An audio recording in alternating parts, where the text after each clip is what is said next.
Hello बच्चों, आज का टॉपिक है हमारे पास bar magnet as an equivalent solenoid.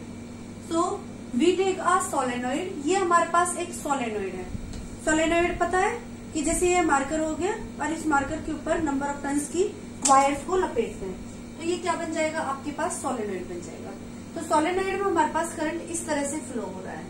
तो इसका ये क्या हो गया, हमारे पास रेडियस हो गई ए, और इस सोलेनोइड को हमने इस तरह से रखा है एक्स एक्सिस के अलोंग, इस तरह से हॉरिजॉन्टली एक्स एक्सिस के अलोंग रखा है। उसी एक्सिस पर हमें इस पी पॉइंट पर मैग्नेटिक फील्ड फाइंड आउट करेंगे। तो इस ओरिजिन से हमारे पास इधर साइड डिस्टेंस एल ले ली और इधर साइड हमारे पास एल। तो कंप्लीट सोलेनोइड की डिस्टेंस क्या होगी, हमारे पास लेंथ क्या हो गई उसकी 2L। 2L क्यों लिया है हमने, अपने डेरिवेशन को इजी बनाने के लिए लिया है कि L भी ले सकते थे, तो इधर साइड L/2 हो जाती, इधर साइड L/2 हो जाती। या फिर हम सोलेनोइड को इस ओरिजिन से इधर साइड भी रख सकते हैं, तो वो उसी के अकॉर्डिंग आपके पास डिस्टेंस सेट हो जाएगी, लेंथ सेट हो जाएगी। अब ये देखो, हमने इस जो सोलेनोइड है, इस सोलेनोइड का ये वाला पार्ट, छोटा सा पार्ट, स्मॉल एलिमेंट कितना ले लिया हमने, dx ले लिया। देखो किस तरह से समझ आएगा। ये हमारे पास एक कॉइल हुआ करती थी, इस कॉइल की हमने इस एक्सिस पर, इस पॉइंट पर हमने मैग्नेटिक फील्ड निकाली और इसका छोटा सा पार्ट लिया था। क्या छोटा सा पार्ट लेते थे, dl। ऐसे ही हमने इसमें लिया है, तो ऐसे मैग्नेटिक फील्ड निकालते थे, या थीटा, और ये यहाँ पे हमारे पास एरिया। ये हम एक कॉइल की बात कर रहे हैं, यहाँ पर हमारे पास क्या हो जाएंगी, बहुत सारी कॉइल्स हो जाएंगी। तो बहुत सारी कॉइल्स के लिए हम n से मल्टीप्लाई कर देंगे लेंथ को, सोलेनोइड को, राइट। तो यहाँ से हमारे पास यहाँ तक की लेंथ L है, तो यहाँ से लेकर P पॉइंट तक की डिस्टेंस हमारे पास R है। ओरिजिन से इस स्मॉल करंट एलिमेंट तक की डिस्टेंस x ले ली, तो यहाँ से लेकर यहाँ तक की डिस्टेंस कितनी हो गई हमारे पास, R - x हो गई। तो जो मैंने अभी डायग्राम बनाया था एक्सिस ऑफ द कॉइल के लिए, मैग्नेटिक फील्ड का फॉर्मूला क्या आया था, B = μ0 A²I/2 R² + A², it's power is 3/2। अब इससे हमें यहाँ पर सॉल्व करेंगे। नाउ dB = μ0 A²/2, R कितना है यहाँ पर हमारे पास, R - x² + A², it's power is 3/2। Okay.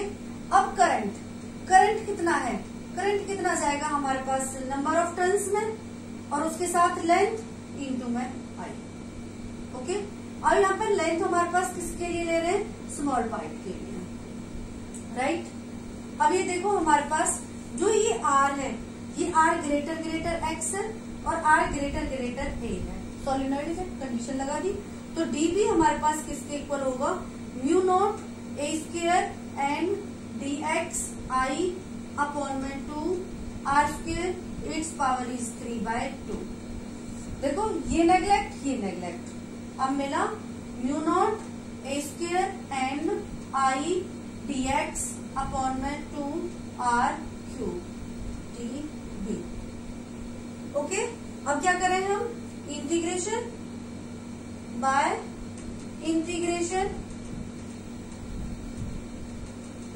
dB का क्या हो जाएगा, B μ0 I A² n /2 R³, या होगा आपके पास इंटीग्रेशन dx। कहां से कहां तक, -L से लेकर +L तक। तो dx का इंटीग्रेशन क्या आ जाएगा, x lower limit upper limit minus lower limit, minus plus, तो dx का कितना आ जाएगा, 2L। Now B = μ0 I A² n /2 R³ into में 2L। अब ये देखो, आपने मैग्नेटिक डायपोल मूवमेंट पढ़ा था IA।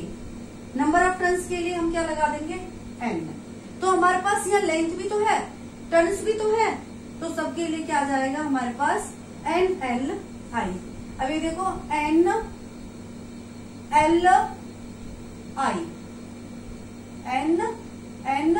NLI, क्योंकि L हमारे पास कितनी है, 2L है। एरिया क्या होगा, पाई A²। तो यहाँ पर पाई नहीं है, तो पाई से मल्टीप्लाई करेंगे और पाई से डिवाइड करेंगे। मिला हमें μ0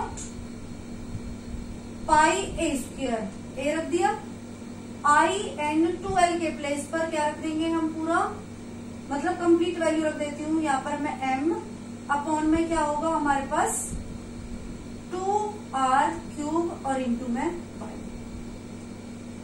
ओके, तो इसको हमने 2 से और मल्टीप्लाई किया, 2 से और डिवाइड किया, तो ये मिला हमें 2 μ0 2m अपॉन में 4 पाई r³, ये मिला हमें।